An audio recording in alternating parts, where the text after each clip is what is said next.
Bonjour à tous, bienvenue dans cette nouvelle vidéo. C'est la capsule numéro 2 Ultra. Donc là, je vous ai présenté un peu. Je suis désolé. Je pensais que j'ai parlé un peu trop la dernière fois. Donc on va essayer d'être un peu plus concis, mais on va continuer dans le même état d'esprit. Donc je rappelle, je suis pas entraîneur. Je vais juste raconter moi mon histoire et par rapport à ça, chacun pourra se faire un avis. Et moi, je vais donner mon avis en essayant de me placer un peu comme un débutant au bout d'un moment. Mais au début, je vais plutôt raconter. Donc là, je vais reprendre la préparation de la RAF 2020. Donc comme je disais dans l'épisode précédent, septembre 2019, le choix est fait, c'est parti. Je vais faire une course de 2500 km. J'avais pas roulé quasiment depuis 10-15 ans. 20, plus de 20 ans avant, j'avais fait ma plus longue distance de 170 km. Donc voilà, comme j'ai raconté dans l'épisode d'avant, je rappelle rapidement, mais dans ma tête, 2500 km à parcourir en course, on va faire 10 fois ça, 25 000 km, on a 10 mois, allez, c'est parti. Et puis une fois que j'ai commencé à organiser mon emploi du temps, je me suis rendu compte que c'était impossible. Que ça rentrait pas entre mon travail et sinon il fallait arrêter, il fallait enlever les nuits. Donc je me suis dit, bon, ben, si les gens le font et qu'ils travaillent, c'est qu'il n'y a pas besoin de faire autant. Donc on va diminuer. Et voilà, j'ai retravaillé le programme, je l'ai changé, rechangé plein de fois. Enfin, ça a été compliqué. En même temps, je me suis dit, t'as ton objectif qui fait 2500 km. Pour moi, encore une fois, tout est possible. En fait, donc je me pose pas la question de c'est pas possible, c'est que si les gens le font, c'est que c'est possible. Donc je vais y arriver. Donc je me pose pas la question de si c'est possible. Je sais que ça c'est possible, mais ça c'est énorme. Ok, c'est énorme. Et du coup, il va falloir faire des choses plus petites avant pour arriver à ça. C'est même pas pour se tester. Je me dis s'il faut faire 2500 km, et ben il y a des moments il faut aller faire 1000, il faut aller faire 500 et ainsi de suite. C'est une logique que j'ai et finalement c'est ce que dit tout le monde, mais moi c'est quelque chose d'instinctif en fait chez moi tout de suite, ça m'est venu comme ça. Donc j'ai découvert le Grand Tour Paris, ça s'appelait 540 km, région parisienne, autour de Paris. J'habite région parisienne, donc au top, au printemps on va faire ça. Et je découvre en cherchant, du coup je découvre Biking Man. Et comme je vous avais dit, moi je suis arrivé dans l'ultra parce que je cherchais un défi vélo, longue distance, à l'étranger, avec mon envie de continuer à découvrir le monde et à voir des choses. Et finalement aujourd'hui je me rends compte que c'est l'envie d'aventure qui m'a conduit à l'ultra, mais et puis il y avait ma sensibilité à la compétition. Du coup tout ça a été rassemblé en l'ultra. Donc je me suis même pas posé la question, mais finalement, il y a une... Enfin, ouais, j'étais peut-être plus en recherche d'aventure, de voyage que de compétition, mais pour moi, le vélo, c'était de la compétition. C'est-à-dire que je supportais pas sortir le vélo pour aller faire une balade. Enfin, pour moi, vélo, il y avait cuissard, il y avait maillot et même il y avait dossard. Enfin, sauf pendant les entraînements, mais le vélo, c'était de la performance en fait. Donc moi j'ai grandi avec ça.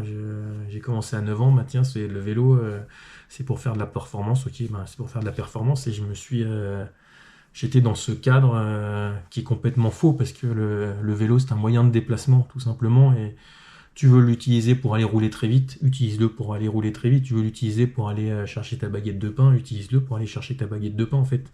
Mais moi, ma vision et comment j'ai grandi, c'était un outil de performance et pour rouler vite. Alors, j'avais plus cette envie de rouler vite parce que quand j'ai arrêté aussi, quand j'ai dit dans l'épisode d'avant, j'ai repris, arrêté plusieurs fois et après j'ai retrouvé un niveau qui était quand même pas mauvais, mais et j'étais limité et j'étais pas limité physiquement, j'étais limité parce que je sais pas si c'est une allergie ou quoi, mais en fait j'avais du mal à respirer dès que ça montait en intensité et ça sifflait même en fait quand je respirais fort et que ça roulait vite. Donc je me suis retrouvé sur une course d'ailleurs en échappée où ça roulait dans un sens et dans l'autre en pleine campagne, et il y avait du vent et Vent de face, j'ai éclaté tout le monde et j'arrivais pas à suivre les gars de l'échappée. Je me suis fait lâcher dans l'échappée et vent de dos. Parce que à tourner trop les jambes, moi j'y arrivais pas. Donc je les reprenais et je leur faisais mal dans le vent de face. Donc j'avais plus de force qu'eux. Mais ils ont fini avant moi. Donc ce jour-là, j'ai compris de toute façon, il y avait quelque chose. Il aurait fallu que je prenne quelque chose qui dilate ou je sais pas, les bronches. Enfin, j'avais pas envie de rentrer dans un truc comme ça. Enfin, c'est quelque chose qui me parle pas. Donc c'est aussi pour ça que j'avais arrêté, en plus du fait que c'est vrai que voilà, partir 6 heures, 7 heures de chez soi pour faire une course d'1 heure et demie, ça commençait à me saouler. Mais il y a aussi cette notion de je peux pas exploiter en fait mon potentiel physique parce que j'ai ces problèmes respiratoires et que voilà, moi j'étais un compétiteur en fait. Si je prends le départ d'une course, avant, c'est quand j'étais plus jeune, c'était vraiment, je prends le départ d'une course, c'était pour la gagner. J'en gagnais pas énormément, je gagnais 2 par an sur, enfin je sais plus, dans mes meilleures saisons, je devais faire une vingtaine de courses, je faisais 2 victoires, je faisais à peu près 10 podiums sur donc la moitié de mes courses, j'ai finissé sur le podium, et après toutes les autres, quasiment, j'ai finissé dans les 10 premiers quand j'étais au meilleur de mes performances, mais donc je sais très bien que je peux pas gagner toutes les courses, mais par contre je prenais le départ pour gagner toutes mes courses. Enfin bon, sauf s'il y avait des circuits où je savais que enfin c'était pas pour moi et c'était pas possible, mais il y avait quand même une partie de moi qui partait pour gagner la course. D'ailleurs, c'est peut-être pour ça que ça partait très vite en sucette, parce que dès que je me rendais compte que sur ce parcours-là, j'étais pas capable, ça pouvait lâcher vite aussi. Donc voilà, mais ouais, j'avais ce problème respiratoire et l'ultra. C'est vrai que pour moi, ça me permettait de me dire, je vais rouler longtemps et ça, c'est quelque chose qui me correspond et normalement, il n'y aura pas besoin de. Enfin, normalement, je me disais, il n'y a pas besoin de monter dans les intensités aussi hautes que quand tu roules à 55, 60 vent dans le dos et que les jambes qui tournent tellement vite que tu n'arrives plus à respirer, quoi. Donc voilà, je me dis surtout, il faut des objectifs intermédiaires, comme j'ai dit. Donc, Grand Tour Paris, je m'inscris, 540 km. Balkiman Laos 2020, du coup 1000 km. Et ça, ça a presque pris le dessus en fait dans ma préparation. La RAF, c'était l'objectif, mais j'y pensais plus. D'ailleurs, ça aide parce que finalement, c'est mieux. Aujourd'hui, si je peux donner des tips, d'ailleurs, ça va être. Il faut se créer des sous-objectifs, que ce soit dans la préparation, mais aussi pendant la course. C'est quelque chose que je n'ai pas fait moi, mais je me suis rendu compte en fait en réfléchissant du coup à comment j'allais partager ces capsules sur l'ultra distance. En fait, je le faisais de façon innée, je sais pas, ouais, si innée en fait. Et c'est marrant parce que Diego, c'est comme ça d'ailleurs. Je voulais voilà faire, c'est donner toujours des anecdotes, mais donc on va retourner sur. Je l'ai fait 3 fois, la Race Cross France 2005, et la deuxième se passe très bien. Donc je finis, je sais que je suis capable de finir parce que je l'ai fini. Et la dernière que j'ai faite, 2022, je me souviens très bien, je suis sûr en fait que je sais que je suis capable de la finir en fait. Ça veut pas dire que je vais la finir parce que je peux avoir un ennui mécanique, je peux chuter, je peux ne tomber malade. Enfin, il y a plein de choses et plein d'éléments qui font que je peux ne pas la finir. Et il y a même peut-être plus de chances que je peux ne pas la finir que la finir, mais je sais que je suis capable de la finir. Donc il n'y a pas de pression sur ça. Et je me souviens sur la rampe de lancement, je regarde au loin et je me dis, tiens, il y a Mandelieu-la-Napoule, là, c'est à 2500 km. Et là, j'ai eu comme un vertige, en fait. Et je me suis dit, qu'est-ce qui se passe? Et qu'est-ce qui se passe, c'est que là, je pensais global, et en fait, ça a beau être quelque chose que tu as déjà fait, ça a beau être quelque chose que tu sais que tu es capable de finir, en fait, de le voir d'un seul coup et te dire, je vais pédaler 2500 km, c'est fou, en fait. Donc ça va donner le vertige, et je me suis pas dit, non, attends, t'es pas capable, fais le pas, mais j'ai comme si j'avais le vertige, je perdais presque un peu l'équilibre. Je me dis, oh là là, arrête, à la première base de vie, ok. La première base de vie, elle est à 500 ou 600 km, ok. À la première base de vie, c'est là où on va. Voilà. Et ça, en fait, c'est quelque chose que je faisais naturellement, en fait, dans les précédentes dans les précédents départs, je me disais pas, allez, je pars là, et je pars pour 2500 km. Non, je pars pour...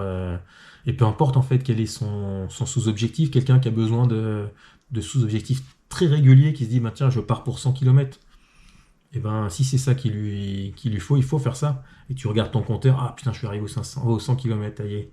Je passe au deuxième, et je fais ça. Et à chaque fois, tu le fais. Et ça, c'est pareil, c'est quelque chose de très intrinsèque. Il y a des gens, je pense, qui vont avoir besoin de se rassurer sur 100 km. Ça ne veut pas dire qu'ils vont être moins bons, qu'ils vont arriver moins vite, non. Chacun va avoir son truc. Mais je pense que c'est essentiel de, d'avoir ses sous-objectifs et de se connaître et de... Voilà, parce que si c'est de l'ultra, c'est que c'est démesuré. Et si c'est démesuré, le penser en globalité, ça fait peur. Enfin, si ça te fait pas peur, c'est que t'as pas conscience de ce que tu vas faire. Donc voilà, c'est important de diviser et de cloisonner dans des distances finalement qui nous rassurent et qu'on connaît et qu'on maîtrise. Et voilà, c'est vrai que je ne pensais pas que sur une ligne de départ, me dire que j'allais 2500 km devant moi, ça allait me faire ça. Et voilà, je l'ai fait et je sais que ça me fait ça. Et si ça me le faisait pas avant, c'est parce que naturellement, je partais pour atteindre une base de vie, je partais pour atteindre les 200 km. Enfin, j'avais des sous-objectifs, mais je le travaillais pas, c'était pas une stratégie. C'était comme ça, de façon intuitive, je l'avais mis en place et je m'en servais. Et voilà, c'est vraiment un. Enfin, je me souviens encore sur cette ligne de départ ce que ça m'a fait et je me suis dit, ah ouais, ok. Donc ça c'est un conseil, effectivement, ça c'est un conseil qu'on peut donner à tout le monde, c'est que il faut pas penser globalité. Et peu importe la distance sur laquelle on va, encore une fois, hein. Moi je parle de la 2500 parce que je suis parti sur la 2500, mais je pense que tous ceux qui vont s'inscrire, il n'y en a pas beaucoup qui vont se dire moi je suis capable de faire 1000 km, mais je vais faire que la 300. Ou à part des gens qui vont le dire pour la faire très rapidement. Ouais, ça, il y en a qui peuvent, et eux ils ont peut-être pas besoin parce qu'ils savent, ils maîtrisent, ils savent qu'ils sont capables de faire 500 000 et ils viennent pour faire la 300 très rapidement. Donc là ils ont besoin d'autres. Ils vont avoir besoin de sous-objectifs. Plus au niveau temps en fait, se dire bah moi le 100 km, je sais qu'il y a tant de dénivelé, il faut que je le passe avant telle heure, et ça il faut que je le passe avant telle heure. Mais si on part sur un truc à se dire on va dépasser ses limites et on va aller chercher la distance qui va être la plus difficile pour nous mais qu'on pense atteignable, il y a toujours ce côté je pense quand même que beaucoup de gens ils vont aller chercher, ils vont s'inscrire sur celle où ils se disent je suis pas sûr d'y arriver quoi. Et ça, à partir du moment où tu te dis ça, ben, si tu pars sur la ligne de départ en te disant ben, j'ai cette distance-là, ouais, ça va te faire peur. Donc il faut pas penser à des distances qui vont faire peur au départ. Il faut penser à ses sous-objectifs et voilà, il faut cloisonner sous-objectifs. Mais c'est pareil, ça, je pense que je reparlerai, peut-être que je reparlerai plusieurs fois, mais et c'est important au départ et c'est important aussi dans la construction de son année. Je pense qu'il faut se chercher son objectif, peu importe lequel c'est, si c'est la RAF ou autre chose. Ok, si on prend l'exemple d'un biking man qui fait 1000 et on se dit, bah tiens, moi je vais faire 1000, j'ai jamais fait ça, c'est une distance qui me... Ouais, j'y vais pour me dépasser et j'y vais pour savoir si j'en suis capable. Ben moi je vous dis, ben, si vous voulez faire ça, ben, mettez-vous des sous-objectifs, allez faire peut-être une compétition. L'idéal, c'est quand même, je pense, les compétitions, mais c'est pas une nécessité en soi finalement, parce que aussi c'est pareil, sur une épreuve, on va se mettre en danger aussi, hein. Enfin danger, on va puiser dans des réserves physiques où il n'y a pas besoin de ça. C'est-à-dire que là, j'ai mis un 540, j'aurais très bien pu me dire, bah, je prépare en faisant un week-end un peu choc, je vais faire un 200 ou un 300 le samedi, dormir chez moi et me reposer et faire un 200 le lendemain. Ça sera pas moins bon pour l'entraînement finalement. Ce sera peut-être un peu moins performant au niveau entraînement parce que tu l'as pas fait dans les conditions et tout ça. Par contre, tu auras accumulé moins de fatigue, c'est-à-dire que la semaine d'après, tu seras capable de retravailler. Après la compétition, il va falloir que tu laisses du temps pour ton corps pour digérer cet effort et, euh, et du coup se reposer. Donc il n'y a pas de nécessité, mais c'est vrai que moi naturellement, je me suis dit, je pars sur une épreuve ultra, ben, je vais chercher des épreuves ultra. C'est vrai que je sais plus, le grand tour, pareil, je suis tombé aussi dessus un peu par hasard, et voilà, ça faisait 500, il y avait un 1000, 500, 1000, 2000, 5.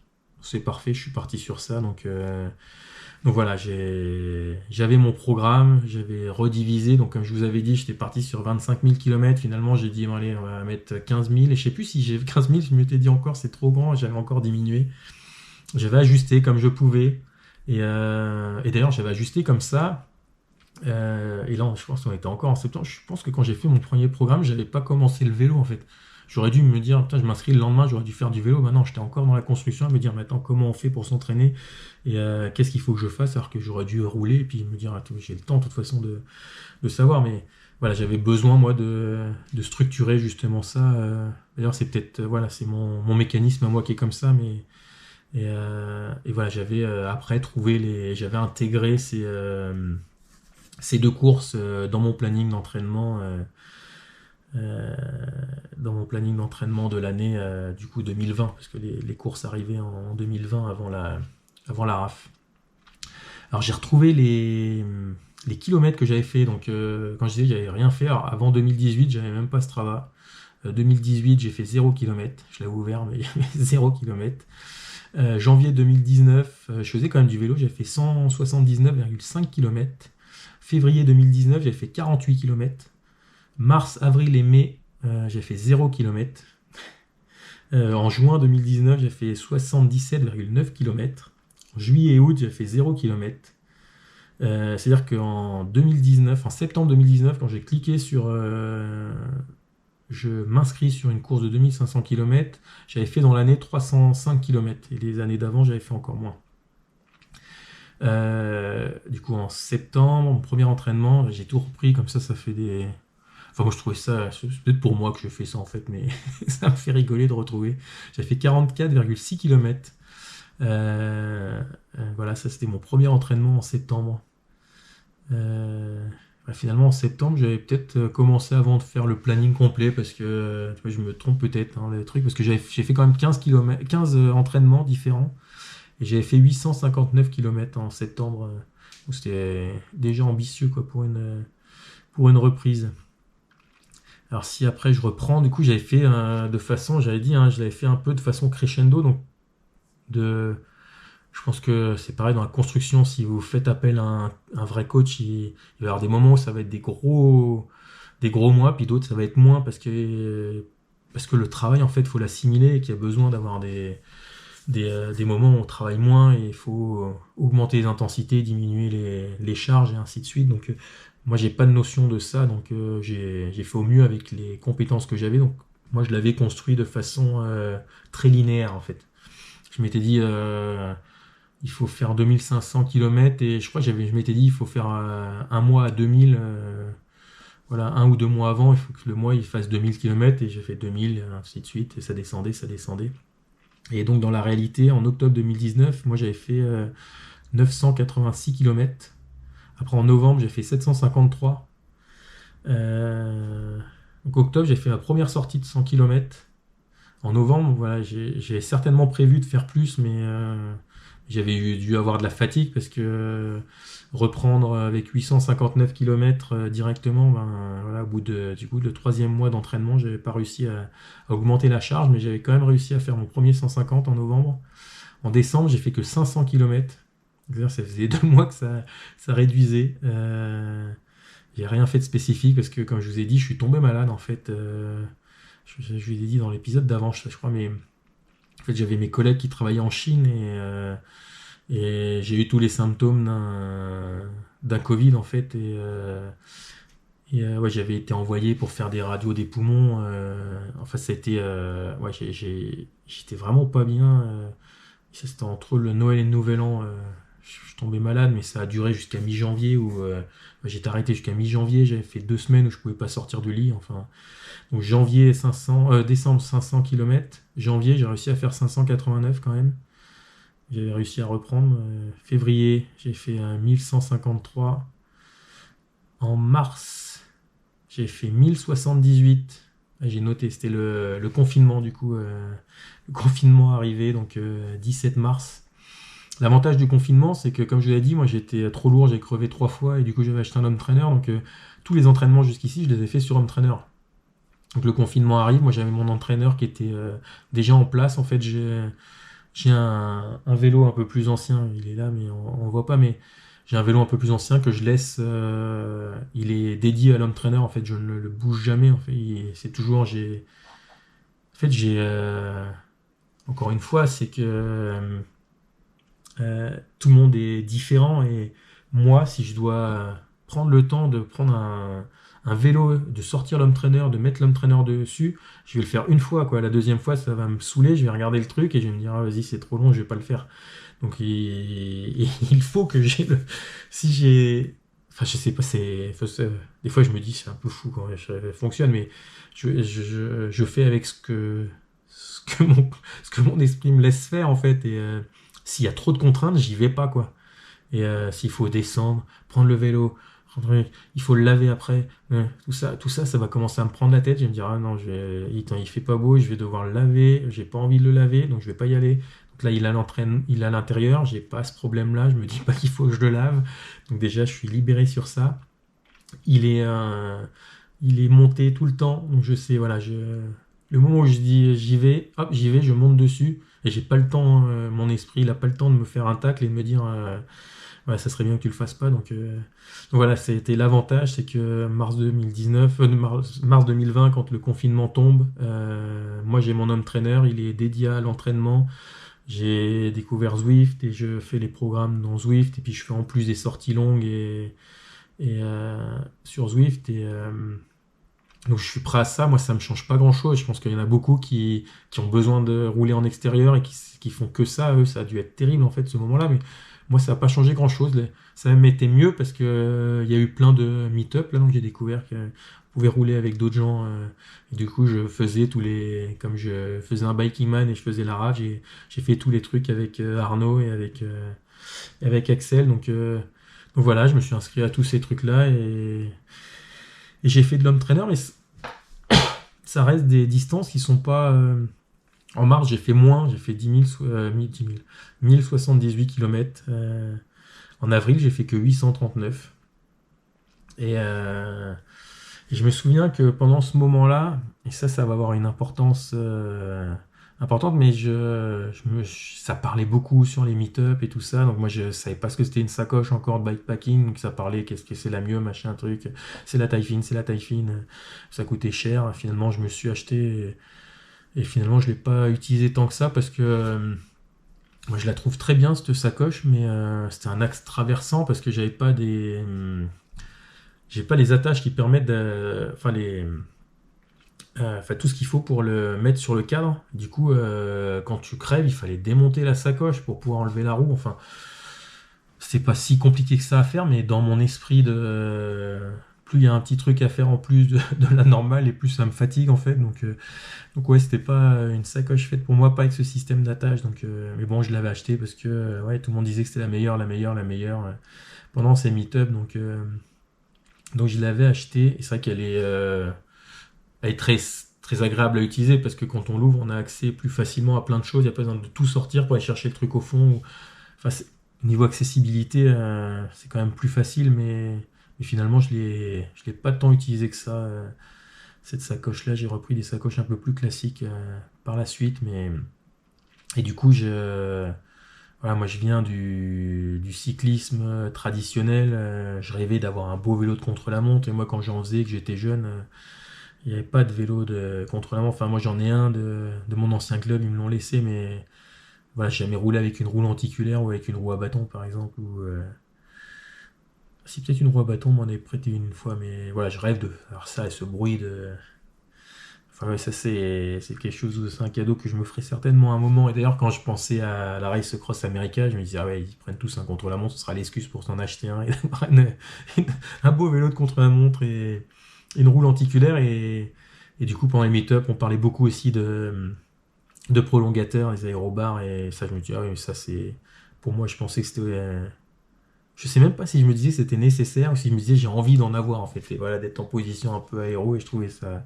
Moi j'adore donc c'est plus l'amoureux du matériel et du vélo qui a choisi. Donc j'ai commandé ça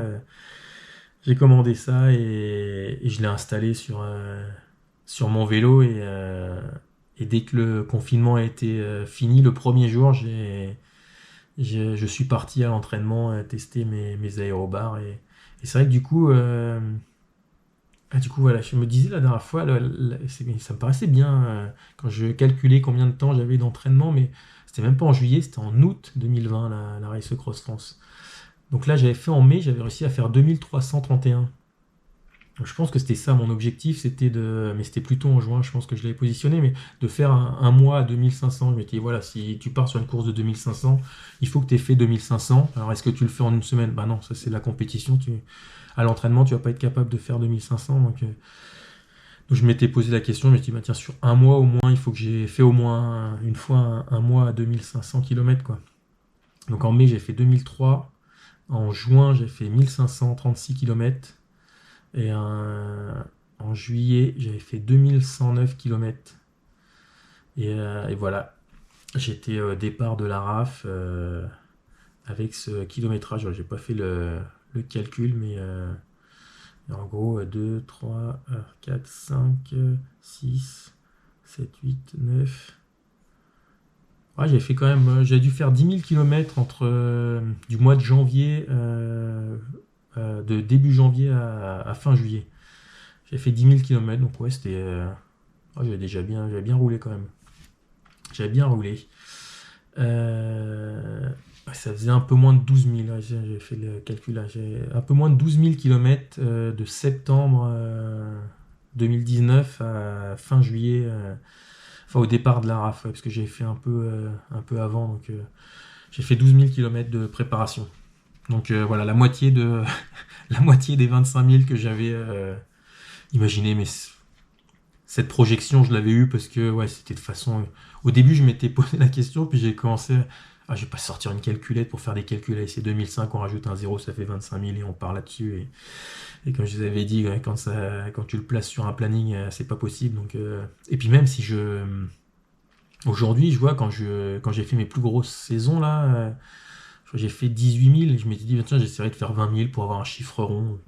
Complètement un peu ridicule, c'était pour moi. Et ça faisait un peu un sous-objectif à l'année qui était. Mais j'ai jamais réussi à le faire, quoi. Et je pense que si je faisais 25 000 sur une année, ça se trouve, me connaissant, j'explose et je raccroche le vélo et j'en fais plus pendant des années. Donc c'est pas, c'est pas quelque chose que je vise ou voilà, qu'il faut que je mette dans mes objectifs annuels. C'est clairement. Donc voilà, ma première RAF, on peut pas dire que je repars de zéro parce que moi j'ai un passif de cycliste quand même, donc physiquement j'étais presque à zéro parce que j'avais 10-15 ans que j'avais pas fait de vélo.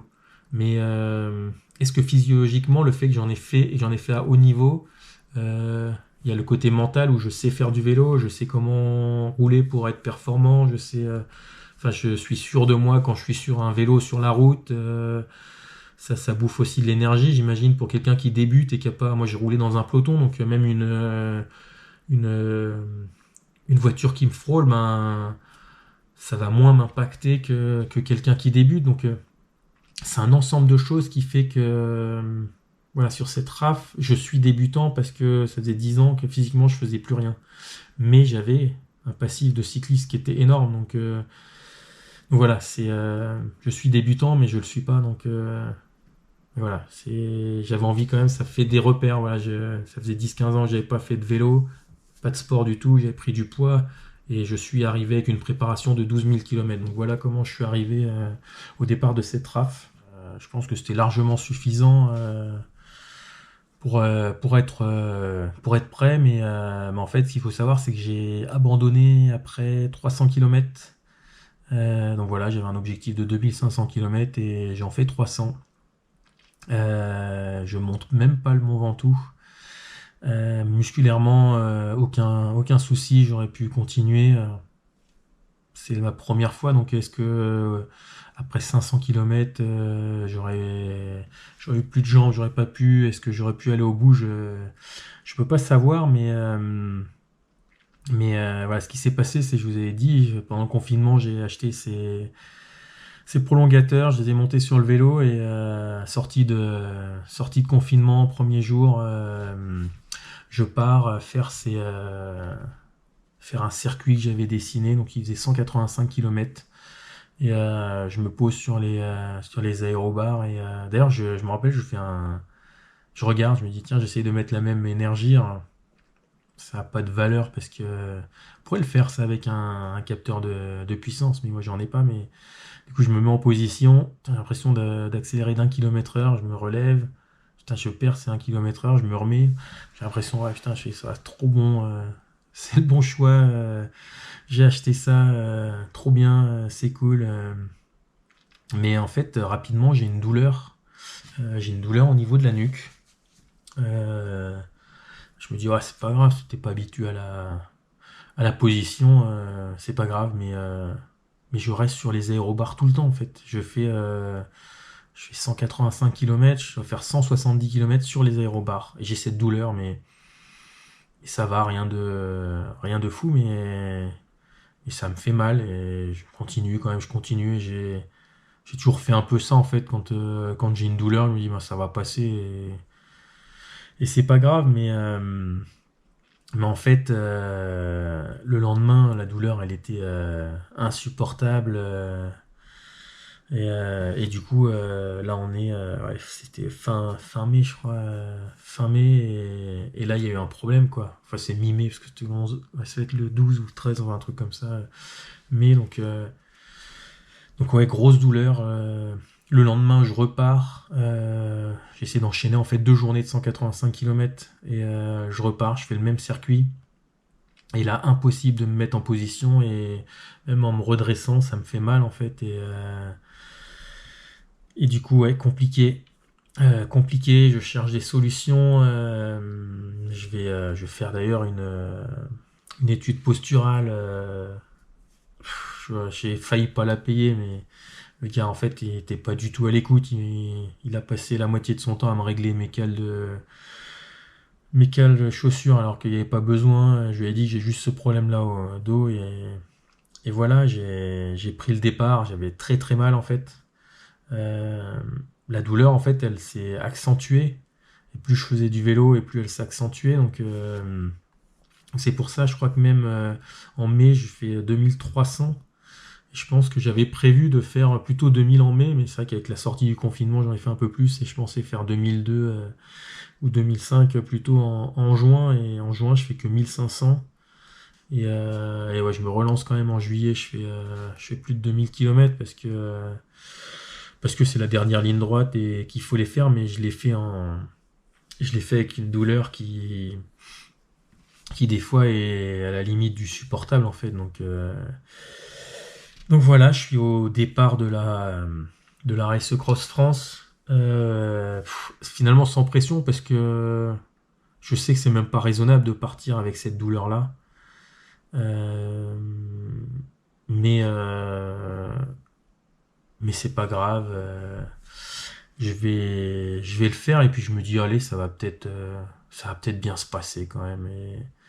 Sauf que sauf qu'après 100 km, même pas après 100 km, et encore, je me suis pas mis en position parce que quand on partait de Mandelieu, on avait un petit peu de plat.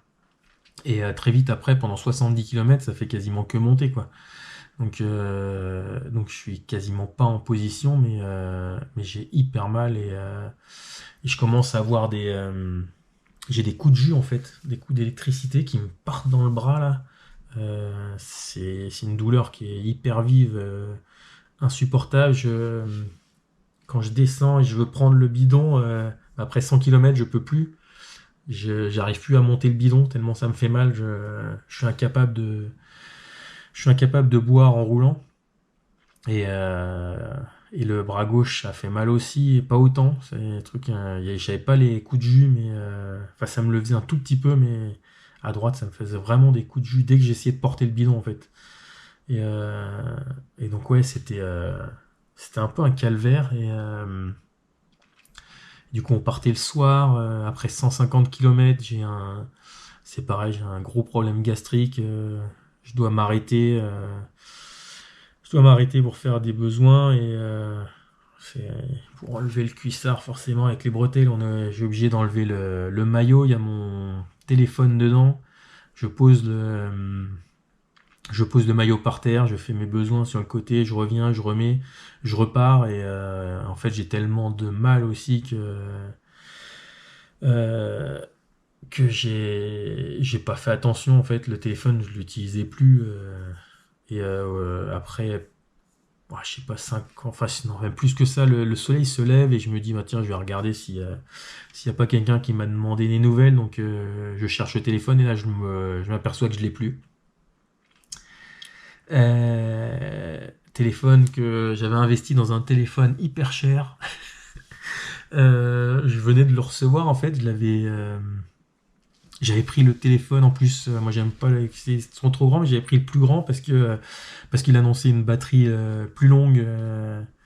Du coup je me suis dit pour la Race Cross France comme ça, je serai tout le temps. Enfin, ce sera plus facile d'avoir toujours de la batterie donc voilà, j'ai ce téléphone, ça me prend la tête, je me dis putain, j'ai même pas fait attention, je suis reparti, je suis sûr que c'est à cet endroit-là que je l'ai perdu, et à ce moment-là, je me pose même la question et bon, j'avais descendu toutes les gorges là, donc je me pose la question de tout remonter pour essayer de le chercher, je me suis dit c'est le début de la journée, peut-être que personne n'y est passé encore, je me dis mais attends, je suis même pas sûr de reconnaître, je sais que c'était dans un virage et qu'il y avait un espace pour que les voitures se garent où je me suis arrêté, enfin je pense pouvoir reconnaître, mais je suis même pas sûr de reconnaître l'endroit. Donc, je me dis là, je peux même pas avertir mes proches, je peux pas avertir Ce qui m'a pris la tête en fait, c'est que je me suis dit, je peux pas avertir l'organisation. C'est-à-dire que eux, s'ils ont un truc d'alerte pour dire, bah attends, il y a le mec, il est plus dans le bon sens. En fait, ils vont essayer de m'appeler et ils vont pas réussir à m'avoir parce que j'ai pas le téléphone. Donc je me suis dit, pour pas les inquiéter, ben, je continue. Et du coup, j'ai continué pour pas les inquiéter. Et je me suis pris la tête tout seul à dire qu'il était qu'un con, machin, tout ça. Enfin, voilà, donc j'arrive à la première base de vie qui était au pied du Mont Ventoux et je vais voir l'équipe d'organisation, les bénévoles, et je leur explique. Et je leur dis, voilà, j'ai perdu le téléphone et je leur dis pas en fait que j'ai cette douleur. Je voulais pas que la douleur soit une excuse aussi pour s'arrêter, mais et je leur dis j'ai perdu ce téléphone, donc est-ce que je peux appeler? Donc j'ai réussi à joindre ma compagne qui m'a rejoint et on est reparti en voiture. On est reparti en voiture et en repartant, de toute façon, je me voyais, je sais, enfin, c'était en pleine nuit, j'étais pas sûr de retrouver l'endroit et peu de chance de retrouver le téléphone quand même. Mais bon, on se dit quand même, vu le prix du téléphone, on va y retourner. Et puis en remontant, on n'a pas eu le temps de chercher. Si on s'est arrêté une première fois, j'ai dit ah non, ça n'a pas l'air d'être là. On est reparti, reprendre un coup. Puis très rapidement, là, j'avais laissé le numéro de téléphone du coup de ma conjointe et l'organisation nous appelle. Et en fait, quelqu'un avait retrouvé mon téléphone et avait réussi à se dire ah, tiens, c'est peut-être. Alors c'était un gars qui s'entraînait à pied. Du coup, il s'entraînait sur un trail et il avait vu qu'il y avait une course de vélo qui était passée pendant la nuit. Il s'est dit, bah, tiens, c'est peut-être ça. Et du coup, il avait appelé l'organisation. Donc voilà, une chance de fou. Donc on se donne rendez-vous dans un village, on l'attend. Et voilà, il me remet le téléphone. Moi, je veux lui offrir quelque chose. Et puis il refuse. Sinon, c'est normal que je le rende. Et voilà, donc hyper cool. Et l'organe nous dit, ben, en fait, le cut-off, c'est fini. En fait, tu peux pas passer en haut du Mont Ventoux dans les temps parce que ben, voilà, ce temps de faire demi-tour en voiture et tout ça, là, c'était plus possible. Mais gentiment, il me dit, mais on te laisse si tu veux continuer. Enfin non, il me dit même pas si tu veux continuer, il dit continue et on te bloquera pas en fait, tu peux continuer comme ça.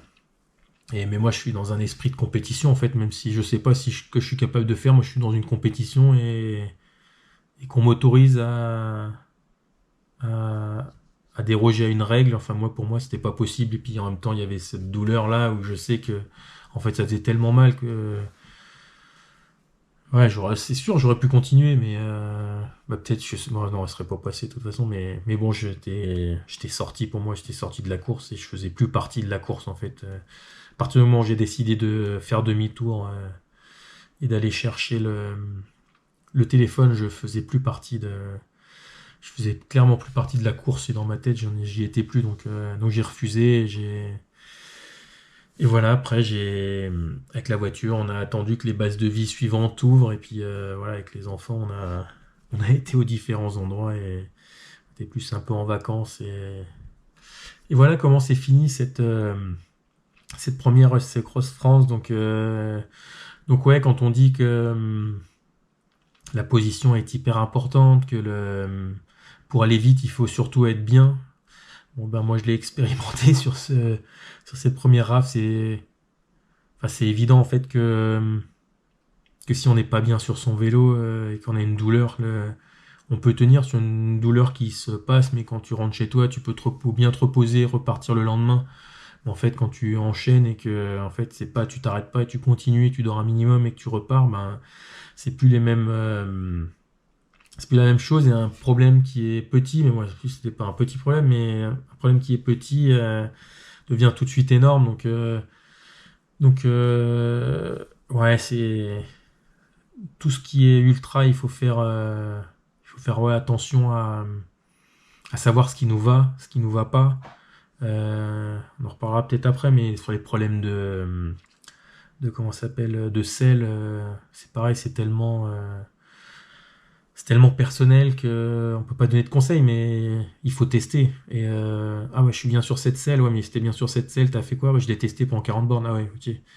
Mais teste-le sur plus. Et c'est là aussi où les objectifs intermédiaires, ils vont être importants. C'est-à-dire que si vous partez sur un 1000, vous allez vous faire un truc à 250, un truc à 500 par exemple, et ben, si vous passez à 250, ah bah tiens, j'ai pas eu de douleur, ok, c'est pas mal. Il y a de grandes chances que ça aille bien. Puis si vous passez à 500, bah là, j'ai pas de douleur, c'est bon. Puis si à 500, ah si, il y a une petite douleur en fait, et une gêne à cet endroit-là. Ok, bah, si j'ai une petite gêne à cet endroit-là, peut-être que doubler la distance après, faire le 1000, ça va peut-être être, cette petite douleur va peut-être être une grosse douleur. Donc il faut peut-être regarder. Donc ouais, je pense qu'il n'y a rien de mieux que de tester en fait. Écoutez tout ce qu'on dit, hein. Moi je vais vous dire des choses, comme j'ai dit dans l'épisode d'avant. Écoutez ce que va dire un autre sur le même sujet. Écoutez-vous, parce que vous, la meilleure personne qui pour savoir ce qui vous convient, c'est vous, mais voilà, tiens, lui, il te dit que c'est mieux, toi, vraiment, pour parler des selles. Ah, lui, il préfère les selles dures. Ah, mais lui, il préfère les selles molles. Ah, mais lui, il préfère celles en cuir. Ah, lui, il aime pas celles en cuir. Ah, bah, là, vous avez la réponse, c'est que c'est quelque chose d'hyper individuel. Et en fait, on a beau vous dire, bah, c'est mieux ça, bah, il faut que vous trouviez ce qui vous convient à vous.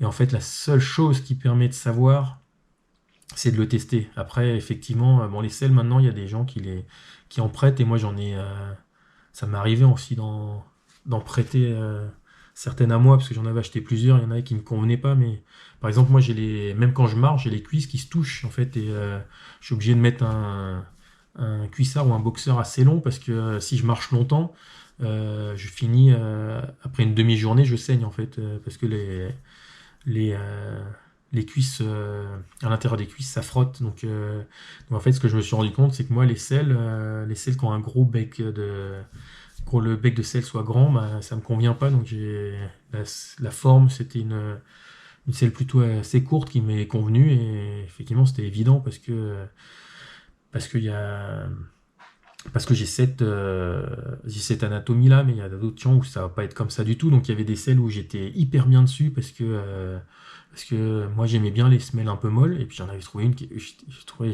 hyper bien dessus. Mais ouais, j'étais hyper bien sur 50 km, mais quand j'ai fait un 200 km avec, ben c'est pareil, comme le bec de selle était plus large. Et ben j'ai eu le même problème qu'en marchant, c'est-à-dire que ouais, c'était hyper confort, j'avais pas mal aux fesses. Par contre, j'ai saigné au niveau des cuisses parce que ça avait frotté, quoi. Donc voilà, il faut tester et faire attention quand on reprend quelque chose de nouveau.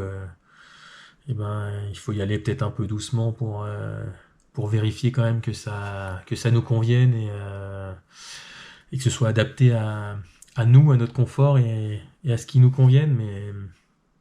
Et voilà, c'est ma première expérience du coup de la rave. Je suis même pas du coup arrivé à Ouais, parce que j'ai fait 300 km, donc il y a la RAF 300, mais la RAF 300 c'était 350 km parce que l'arrivée est en haut du Mont Ventoux et moi j'ai arrêté en bas du Mont Ventoux. J'étais capable de monter en haut et je pense que ma préparation me permettait de finir les 2500 km, peut-être pas au rythme où j'ai fait les RAF d'après, mais j'étais capable. Après, le sommeil, la gestion, l'enchaînement, ça je sais pas. Peut-être que j'aurais pas pu enchaîner les journées comme ça, et voilà, j'étais prêt, mais j'avais cette blessure-là et j'ai voulu quand même partir. Et peut-être même des fois, je me dis que toujours je regarde quand je repars, surtout il y a le téléphone et ouais, les lampes aussi. Souvent, les lampes, la lampe arrière, je regarde tout le temps si elle est allumée. C'est presque, ça devient presque un toc, mais je m'arrête, le téléphone, je regarde et le compteur, je regarde tout le temps si je l'ai. Et là, j'ai pas regardé juste en repartant. Donc, c'est même à se demander si l'inconscient se dit pas, mais attends, t'as trop mal, tu vas pas t'arrêter parce que t'as mal, et ben on va te trouver une solution pour t'arrêter et tu vas pas vérifier si t'as ton téléphone. Donc voilà, c'est aussi la grande magie du cerveau qui te crée, mais je pense que je sais pas, secret, peut-être pas, tu vois, j'ai pas fait je pense pas, j'ai pas pris le téléphone et il est tombé de façon malheureuse quand j'ai enlevé le maillot pendant la nuit, mais toujours je regarde et cette fois-ci j'ai pas regardé.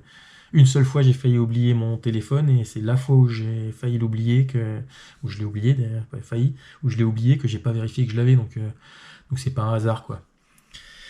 Et donc voilà, c'est un, c'est un échec.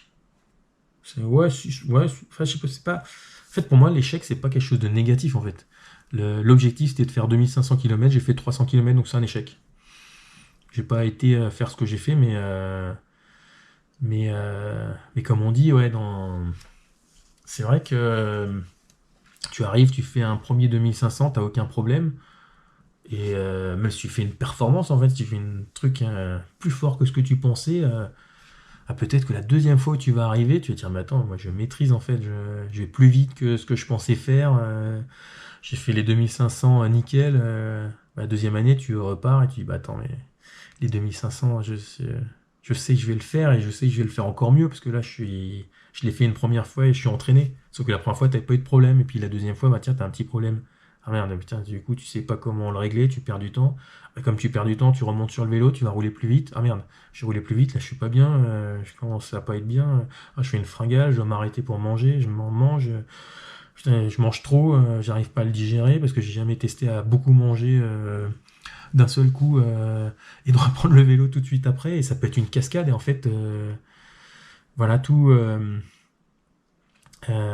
ce côté acquisition d'informations, d'événements compliqués, tu l'as pas eu parce que ça s'est hyper bien passé la première fois. Bah, moi, je l'ai eu au moins sur ça, la première fois. Et bon, c'est vrai que par contre, ouais, j'ai fait 300 km, donc pour moi, au niveau ultra et acquisition de références et d'expérience sur un 2500 km, ben, j'avais rien quoi. Je repartais finalement, je repartais l'année d'après avec, avec pas plus de conviction sur comment faire les choses. Parce que je pense aujourd'hui que je m'étais entraîné suffisamment, mais finalement, quand j'abandonne sur cette RAF 2020, je sais pas si ces 12 000 km d'entraînement que j'ai fait étaient suffisants pour faire les 2500. Je sais toujours pas ça. Après, il y avait de plus en plus de gens qui en parlaient. Et du coup, on avait plus d'informations. Et voilà, mais voilà, je finis cette première expérience sur un point plutôt négatif, mais c'était presque attendu en fait, finalement. Donc voilà comment s'est passé le début le début de cette RAF et cette première RAF. Et dans le prochain épisode, je reviendrai un peu justement sur l'après RAF 2020, les conséquences que ça a eu, comment cette problématique-là a engendré des questionnements et comment j'ai réglé les problèmes et comment je me suis relancé dans une préparation pour l'année 2021.